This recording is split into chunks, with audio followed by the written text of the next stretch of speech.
जय मां कुष्मांडा। प्रिय भक्तों, आप सभी को नवरात्रि के इस पावन पर्व की और विशेषकर माता के चतुर्थ स्वरूप मां कुष्मांडा के पूजन दिवस की अनंत और मंगलमय शुभकामनाएं।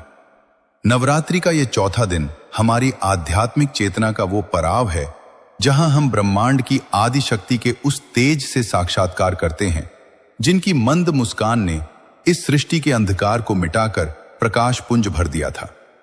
मां कुष्मांडा, जो अपनी हल्की सी मुस्कुराहट से पूरे ब्रह्मांड को उत्पन्न करने की शक्ति रखती हैं, वे ममता, सृजन और अनंत ऊर्जा का प्रतीक हैं।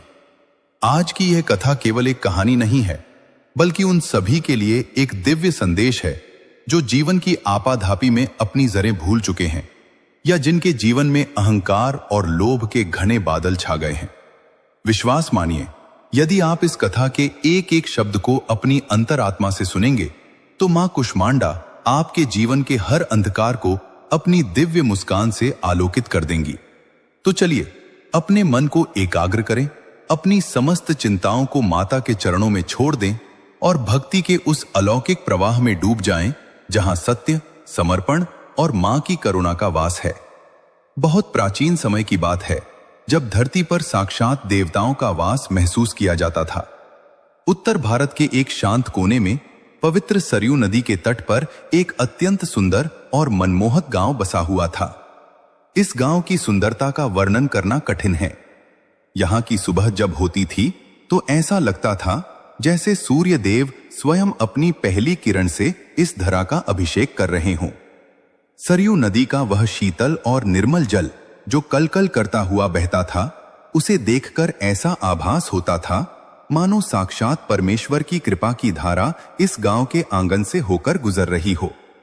नदी के किनारे लगे घने पीपल, बरगद और आम के वृक्षों पर पक्षियों का कलरव सुबह सुबह किसी दिव्य संगीत की भांति सुनाई देता था। गांव के लोग बहुत ही सरल, निष्कपट और मिलनसार थे। वहां ऊंच नीच का कोई भेद नहीं था। हर कोई एक दूसरे के सुख दुख में कंधे से कंधा मिलाकर खड़ा रहता था। इसी सरयू के पावन तट पर माता कुष्मांडा का एक अत्यंत विशाल और भव्य मंदिर बना हुआ था। इस मंदिर की महिमा दूर दूर तक फैली थी। मंदिर के सफेद संगमरमर के गुंबद जब सूर्य की रोशनी में चमकते थे तो ऐसा लगता था जैसे कोई दिव्य पर्वत खड़ा हो। मंदिर के भीतर मां कुष्मांडा की प्रतिमा इतनी तेजस्वी और वात्सल्यपूर्ण थी कि जो भी उन्हें एक बार देख लेता वह अपनी सुध-बुध खो बैठता।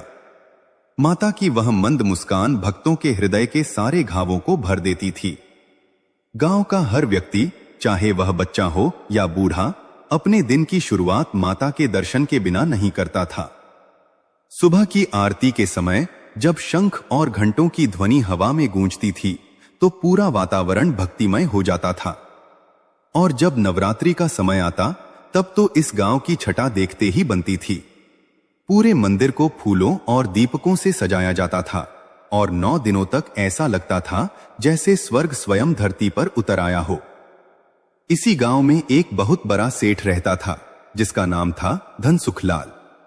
धनसुखलाल केवल उस गांव का ही नहीं बल्कि उस पूरे क्षेत्र का सबसे धनी व्यापारी था। उसका व्यापार 7 समंदर पार तक फैला हुआ था। उसके गोदाम अनाज से भरे रहते थे और उसकी तिजोरियां सोने चांदी के सिक्कों से लदी रहती थीं। लेकिन धनसुखलाल की सबसे बड़ी विशेषता उसका धन नहीं बल्कि उसकी उदारता थी। वह मां कुष्मांडा का अनन्य भक्त था। वह हर रोज ब्रह्म मुहूर्त में उठकर सरयू में स्नान करता और नंगे पैर माता के मंदिर जाता। वह घंटों माता की प्रतिमा के सामने बैठकर आंसू बहाता और यही कहता, हे मां, यह सब जो कुछ भी मेरे पास है वह आपका ही है। मैं तो केवल आपका एक छोटा सा सेवक हूं। धनसुखलाल के हृदय में गांव वालों के लिए अपार प्रेम था। जब भी गांव में किसी की बेटी का विवाह होता या किसी के घर में बीमारी आती या कोई किसान लगान न भर पाता तो धनसुखलाल बिना किसी संकोच के अपनी थैली खोल देता था। वह ब्याज के बारे में तो कभी सोचता भी नहीं था। लोग उसे सेठ नहीं बल्कि अपना अन्नदाता और अभिभावक मानते थे। पूरे गांव में उसे एक राजा की तरह सम्मान प्राप्त था। धनसुखलाल की पत्नी का नाम था सिनगारी। सिनगारी अपने नाम के अनुरूप ही सुंदर तो थी ही, लेकिन उसका असली सौंदर्य उसके संस्कारों और उसकी धार्मिक प्रवृत्ति में था। वह अत्यंत विनम्र और दयालु महिला थी। वह भी मां कुष्मांडा की ऐसी भक्त थी कि उसका अधिकांश समय मंदिर की साफ सफाई और माता के लिए मालाएं पिरोने में ही बीतता था। सिनगारी का मानना था कि घर की लक्ष्मी तभी तक टिकी रहती है जब तक घर में धर्म और सेवा का वास होता है।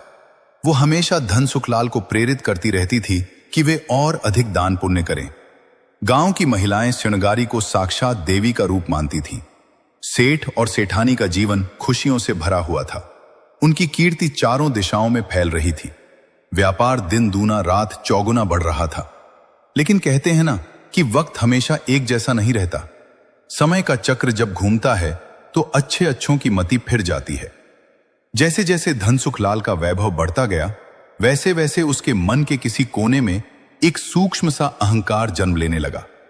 उसे लगने लगा कि व्यापार में ये जो अपार सफलता मिल रही है वो केवल उसकी बुद्धि और उसकी मेहनत का परिणाम है।